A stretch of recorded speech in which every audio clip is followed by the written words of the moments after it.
आज के इस अध्याय में अपने देखते हैं जनसंख्या। जनसंख्या के लिए कहा जाता है कि सुशिक्षित और स्वस्थ जनसंख्या ही किसी राष्ट्र को है वो शक्ति प्रदान करती है। तो जनसंख्या का क्षेत्रवार अगर वितरण देखा जाए तो दुनिया के ऐसे बहुत से क्षेत्र हैं जो जनशून्य भी हैं और ऐसे बहुत से क्षेत्र हैं जहाँ जनसंख्या का घनत्व बहुत अधिक पाया जाता है।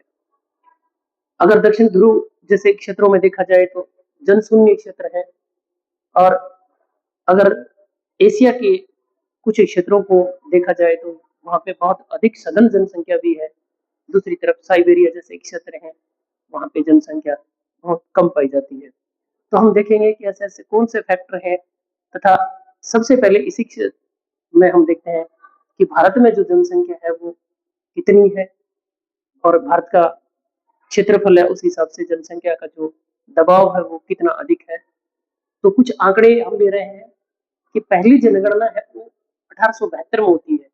भारत के अंदर जो जनसंख्या अंग्रेजों के शासन में जनगणना की गई थी 1872 में, ये एक व्यवस्थित जनगणना नहीं थी, लेकिन उसके बाद एक व्यवस्थित जनगणना हर 10 वर्ष के अंतराल से कराई जाने लगी।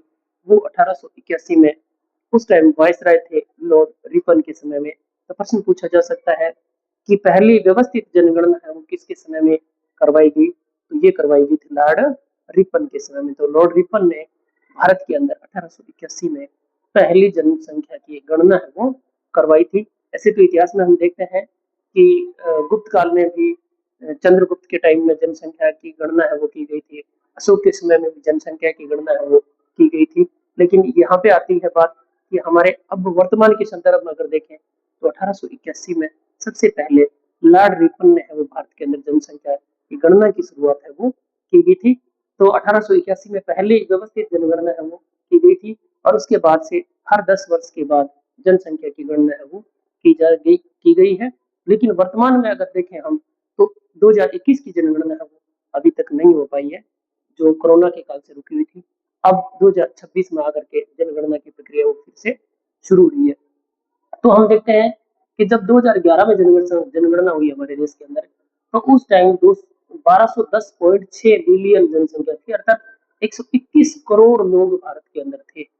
2011 की जनगणना के अनुसार लगभग 121 करोड़ लोग वो भारत के अंदर विद्यमान थे, जो कि विश्व का लगभग 17.5% था।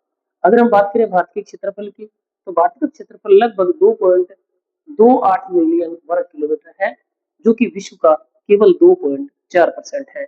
अर्थात भारत के पास जनसंख्या का प्रेशर ज्यादा है, जनसंख्या दबाव ज्यादा है, लेकिन उसके औसत में जनसंख्या के घनत्व के औसत से अगर देखा जाए तो हमारे यहाँ क्षेत्रफल है वो बहुत कम है।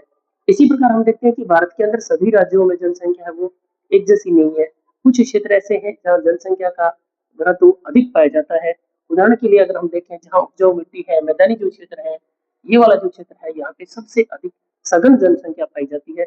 इसी प्रकार से ये जो तटीय मैदान है जिसमें केरला का विशेष रूप से क्षेत्र आता है, यहाँ पे भी जनसंख्या का घनत्व है वो अधिक पाया जाता है। तो एक तो मैदानी क्षेत्र और एक ये केरला के तटीय क्षेत्र है, यहाँ पे जनसंख्या का घनत्व है वो अधिक पाया गया है।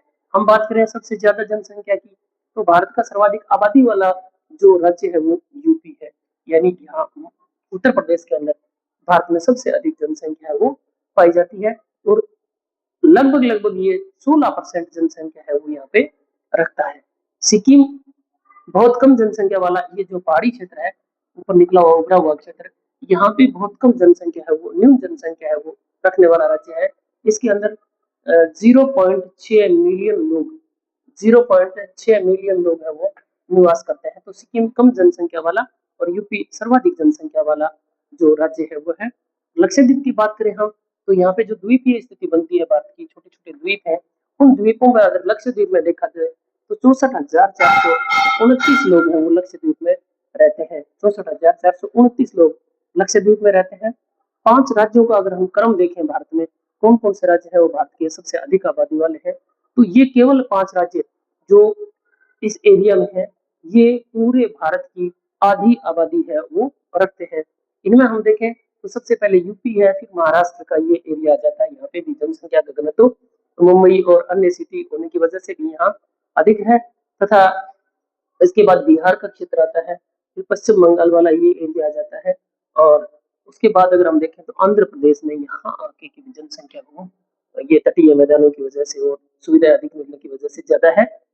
बात करें हम राजस्थान की, तो ये 5 बड़े राज्य हैं, वो पूरे भारत की आधी आबादी रखते हैं, जिसमें यूपी, महाराष्ट्र, बिहार, पश्चिम बंगाल और आंध्र प्रदेश। राजस्थान के संदर्भ में हम देखें तो राजस्थान क्षेत्रफल में भारत का सबसे बड़ा राज्य है, लेकिन उस औसत से जनसंख्या है वो हमारे राजस्थान में नहीं है, अर्थात राजस्थान में जनसंख्या का घनत्व अन्य राज्यों की तुलना में बहुत कम है, और आबादी हमारे यहाँ केवल 5.5% ही है, अर्थात सबसे बड़ा राज्य होते हुए भी आबादी केवल राजस्थान के अंदर 5.5% ही है। अगर सबसे ज्यादा देखा जाए तो बिहार का जो घनत्व है, तो यहाँ जो मैदानी क्षेत्र है, जो नदियों के द्वारा मैदान बना है, यहाँ पे उपजाऊ मिट्टी होने की वजह से या अन्य संसाधनों की वजह से जनसंख्या घनत्व अधिक है, और बिहार का घनत्व है वो लगभग 1102 व्यक्ति प्रति वर्ग किलोमीटर है, जबकि सबसे कम अगर देखा जाए तो ये अरुणाचल वाला जो ऊपर हिल्स प्रदेश है, एरिया है, यहाँ पे जनसंख्या है वो बहुत कम, यानी अरुणाचल प्रदेश केवल 17 व्यक्ति प्रति वर्ग किलोमीटर वाला प्रदेश है। तो इस प्रकार हम देखेंगे कि बिहार का घनत्व भारत में सर्वाधिक जनसंख्या वाला, और अरुणाचल प्रदेश का जनसंख्या घनत्व सबसे कम है। जिस प्रकार से हमारे राजस्थान में जैसलमेर का घनत्व कम है, उसी प्रकार से अरुणाचल में भी कम जनसंख्या घनत्व है वो पाया जाता है। बात करते हैं हम 2025 में, हमारा देश जनसंख्या में भारत सर्वाधिक जनसंख्या वाला देश है वो बन गया। दुनिया का सबसे अधिक जनसंख्या वाला देश है वो भारत है, और ये बना है 2025 में। चाइना को पछाड़ करके हमने प्रथम स्थान हासिल कर दिया जनसंख्या में। जनसंख्या वृद्धि में जो प्रभावित करने वाले कुछ तत्व हैं, उनमें सबसे बड़ा तत्व आता है जन्म दर और मृत्यु दर।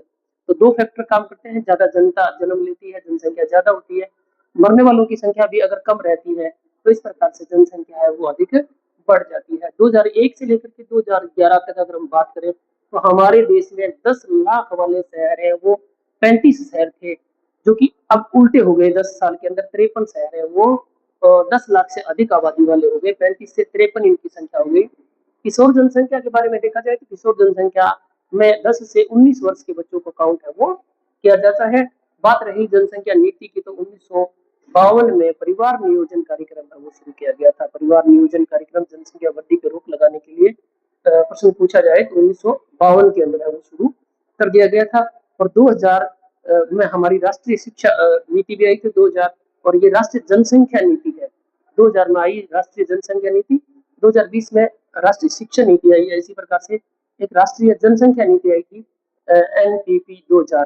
तो राष्ट्रीय जनसंख्या नीति आई थी, ये 2000 में तैयार की गई। इसमें शिक्षा को अनिवार्य अधिकार दिया गया था, इन सब बच्चों को शिक्षा का अधिकार दिया गया था, जिसकी उम्र 7 साल से लेकर के 14 साल तक है, उन बच्चों को सरकार फ्री शिक्षा देगी, ऐसा प्लान लेके आई थी राष्ट्रीय जनसंख्या नीति 2000 के तहत। और अब जो ये इसमें रखा गया एक प्रपोजल, वो शिशु मृत्यु है वो प्रति 1000 30 से नीचे, यानी 1000 पर 30 बच्चों से भी कम मृत्यु है वो होनी चाहिए।